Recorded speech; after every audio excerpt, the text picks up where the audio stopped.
Hi there, Sandra here from createinspain. Recently I made a video on shortcut slot and the knockout function, so I thought I'd show you a design that I've done using that. Now what I decided I wanted to do was to use up a little bit of my transparent sticker paper that I bought for printing on, but my printer did not like. The ink would not stay on this, even though it's supposed to be for inkjet printers, and yeah, it just really doesn't like it. So you probably can't see much of what's on here, but there is the outline of a tree on here, and I've got two diamonds, which are my reference shapes. Now the reason I have gone over these with a black marker is because otherwise I just can't see them easily. So now I just need to weed this off, and if I manage to loosen off a corner, I should be able to weed this quite easily. Now, strangely enough, when I first did this, I had one mistake. I forgot to keep my registration marks on this piece. And then my eventual sticker didn't work out right because I didn't have things placed correctly. And the second time I did it, I was trying to cut it on the wrong side of the paper. And I thought, I haven't got enough of this stuff to waste, so I thought I'll risk it and see if it'll do the job. So let's see how we've done.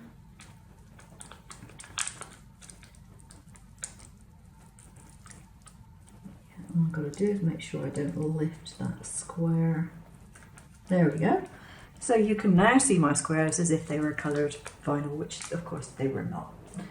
So this is what I'm going to be using as my base and my reference. And the first one that has to go on is this one here.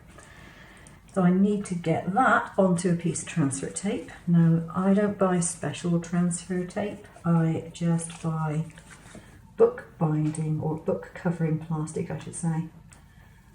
I use that, it's cheap, it's cheerful, and they have a temporary version which you can use for this, and a permanent version which is quite good for actual stickers. Peel this off and put it down over here. There we go. And let's see if I can peel the paper away. And now I need to line it up so that these diamonds are on top of each other. That can be a little bit difficult sometimes. So I've got some baking parchment. I'm going to stick that underneath the main part of my design, just leaving those diamonds free. And then I just match up the diamonds, stick that down, remove my baking parchment, stick that on top.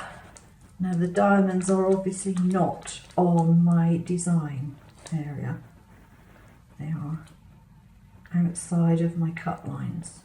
So it looks a bit strange at the moment. Now I'm going to do the same process with this. That goes there. Take that away and remove my transfer tape. And now I have my sticker on a transparent background, and I can peel it off to use it. And I was lucky that when I did my half cut with the mistake on the back, it didn't cut into the actual front of the vinyl, so that was pretty good. I've now got my transparent sticker and I can use that wherever I like. Now the other thing that you can do with these, in the same way, you can actually buy window cling, and then you can put your vinyl designs onto that, and you'll be able to take your decorations off at the end of the season without having to remove loads of adhesive. And you can store them on pieces of backing for vinyl and use them the following year, which is quite good. It's eco-friendly that way, isn't it? Okay, so that's it for today. Just a short video, but how to use your vinyls on something that you might otherwise have thrown out. See you again soon.